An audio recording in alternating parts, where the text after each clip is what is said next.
RSS से जुड़ी बड़ी खबर सामने आई। केंद्र सरकार ने राष्ट्रीय स्वयंसेवक संघ से 58 साल पुराना प्रतिबंध हटा लिया है। अब सरकारी कर्मचारी संघ यानी कि आरएसएस के कार्यक्रम में जा सकेंगे।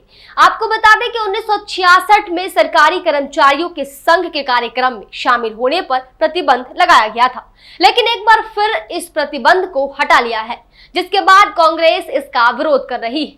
आइए पूरा मामला विस्तार से जानते हैं। सरकारी कर्मचारी अब राष्ट्रीय स्वयंसेवक संघ यानी आरएसएस की गतिविधियों में शामिल हो सकेंगे। केंद्र सरकार ने आरएसएस की गतिविधियों में सरकारी कर्मचारियों के भाग लेने पर लगे प्रतिबंध को 58 साल बाद हटाया है। बता दें कि हरियाणा, हिमाचल प्रदेश, मध्य प्रदेश और छत्तीसगढ़ सहित विभिन्न राज्य सरकारें सरकारी कर्मचारियों के आरएसएस से जुड़े होने पर प्रतिबंध को पहले ही हटा चुकी है। आपको बता दें कि 30 नवंबर 1966 में केंद्र सरकार ने सरकारी कर्मचारियों के आरएसएस की गतिविधियों में शामिल होने पर प्रतिबंध लगा दिया था, लेकिन अब केंद्र सरकार ने इंदिरा गांधी के शासन के दौरान लगाए गए प्रतिबंध को 9 जुलाई को एक आदेश से हटा दिया। आइए मामला समझते हैं।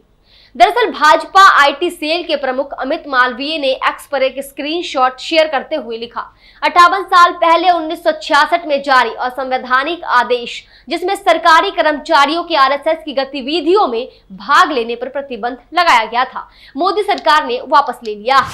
इसी पर मल्लिकार्जुन खड़गे लिखते हैं कि 1947 में आज ही के दिन भारत ने अपना राष्ट्रीय ध्वज अपनाया था। आरएसएस ने तिरंगे का विरोध किया था और सरदार पटेल ने उन्हें इसके खिलाफ चेतावनी दी थी। 4 फरवरी 1948 को गांधी जी की हत्या के बाद सरदार पटेल ने आरएसएस पर प्रतिबंध लगा दिया था। मोदी जी ने 58 साल बाद सरकारी कर्मचारियों पर आरएसएस की गतिविधियों में शामिल होने पर 1966 में लगा प्रतिबंध हटा दिया है। हम जानते हैं कि पिछले 10 वर्षों में भाजपा ने सभी संवैधानिक और स्वायत्त संस्थाओं पर संस्थागत रूप से कब्जा करने के लिए आरएसएस का उपयोग किया। मोदी जी सरकारी कर्मचारियों पर आरएसएस की गतिविधियों में शामिल होने पर लगा प्रतिबंध हटाकर सरकारी दफ्तरों के कर्मचारियों को विचारधारा के आधार पर विभाजित करना चाहते हैं। यह सरकारी दफ्तरों में लोक सेवकों के निष्पक्षता और संविधान के सर्वोच्चता के भाव के लिए चुनौती होगा। सरकार संभवतः ऐसे कदम इसलिए उठा रही क्योंकि जनता ने उसके संविधान में फेरबदल करने की कुत्सित मंशा को चुनाव में परास्त कर दिया। चुनाव जीतकर संविधान नहीं बदल पा रहे तो अब पिछले दरवाजे सरकारी दफ्तरों पर आरएसएस का कब्जा कर संविधान से छेड़छाड़ करेंगे। यह आरएसएस द्वारा सरदार पटेल को दी गई उस माफीनामा व आश्वासन का भी उल्लंघन है जिसमें उन्होंने आरएसएस को संविधान के अनुरूप बिना किसी राजनीतिक एजेंडे के एक सामाजिक संस्था के रूप में काम करने का वादा किया था। विपक्ष को लोकतंत्र और संविधान की रक्षा के लिए आगे भी संघर्ष करते रहना होगा।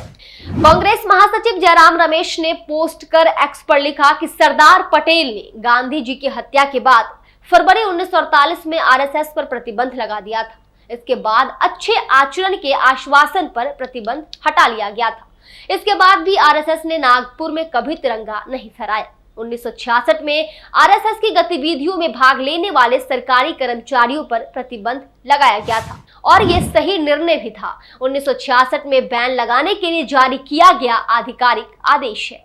4 जून 2024 के बाद स्वयंभू नॉन बायोलॉजिकल प्रधानमंत्री और आरएसएस के बीच संबंधों में करवाहट आई।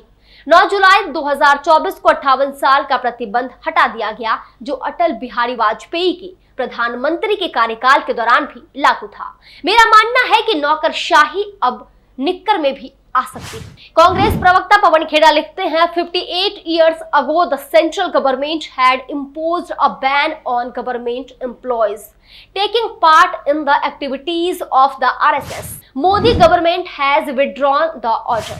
MIM प्रमुख असदुद्दीन ओवैसी लिखते हैं, this office memo purportedly shows that the government has lifted the ban on government employees participating in RSS activities.